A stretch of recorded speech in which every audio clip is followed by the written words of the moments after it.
Warning: some of the following images are graphic in nature and might be disturbing to some viewers. Viewer discretion is advised.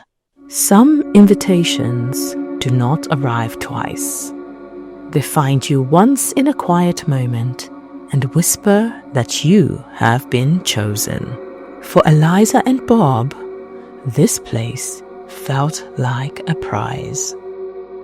Everything spoke the language of wealth, from soft lights, polished floors, and a woman in red who moved as though she had all the time in the world.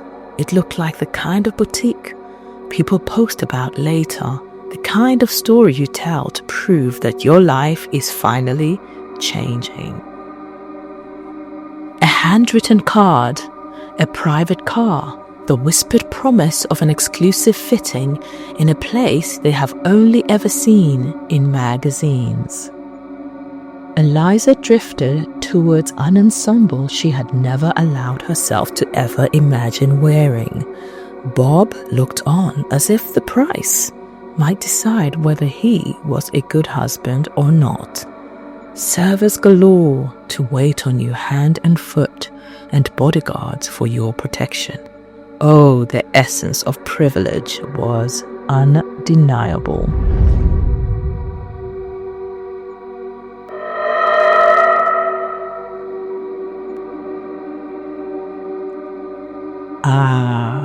I have watched in silence as I have seen many such days before, and I know exactly how they always end. The world here plays its part very well. A grand clock keeping careful time, steps worn in all the right places, cars that never belonged to the same neighborhood as those who first dreamed of coming here. It was easy to believe that all of this was simply good security. Barriers, scanners, a sign marked danger that everyone assumed referred to someone else. At first glance, the story really is simple. Clothes, displays, mirrors that made every guest look a little more important than they felt the day before. People were relaxed and pampered, catered to, dawned on. There was no room to question how their names had been found. There was no room to wonder why the staff never seemed surprised to see them. For a chosen few, there were higher levels still. Music, laughter, soft shadows, the kind of atmosphere that convinces you that you have stepped into a different class of life. And when the time came to try something on, no one questioned being led towards a separate set of doors. The dressing rooms were generous, their lounge arranged with the kind of care that says you are worth it. Names were taken, sizes were noted. This is what they call service. Some doors in this building were never meant for guests. They lead away from light and sound towards quiet corridors and private rooms. Here the story changes, but only for those who were meant to hear it. A bedroom furnished like any other, until the eyes settle on the one object that refuses to pretend. A drawing room for only the select of company.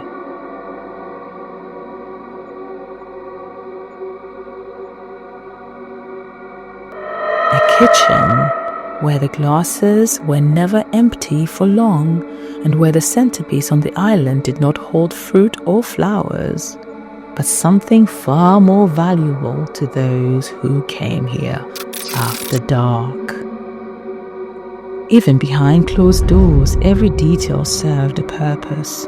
A pristine bathroom, tidy and bright, because even monsters prefer things clean.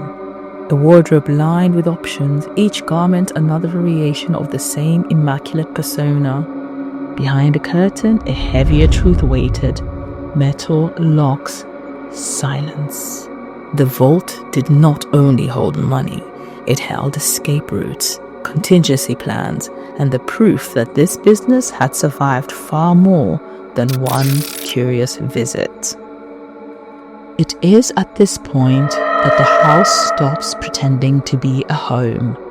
Corridors open into barred rooms. What had begun as a simple fitting upstairs became a waiting period with no clear end.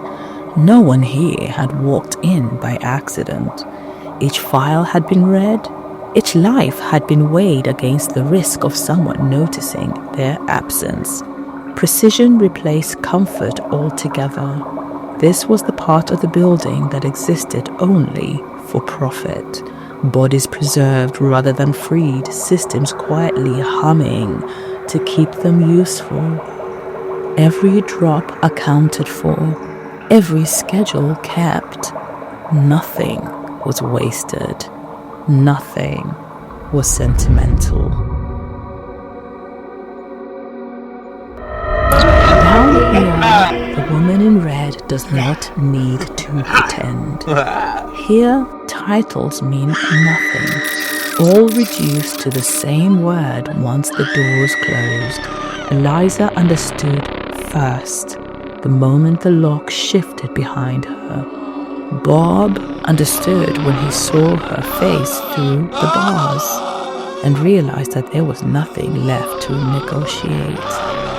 Others had been here longer, watching the same footsteps pass by, learning the rhythm of a place that never raised its voice, yet always got what it wanted. She walked that corridor with the ease of habit.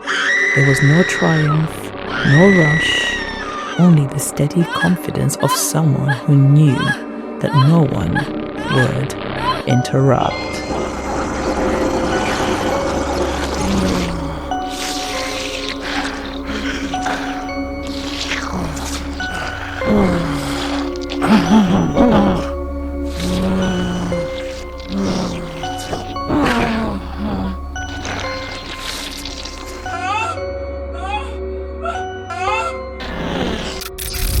From the outside, the building remains composed, where the right people come to spend the right kind of money.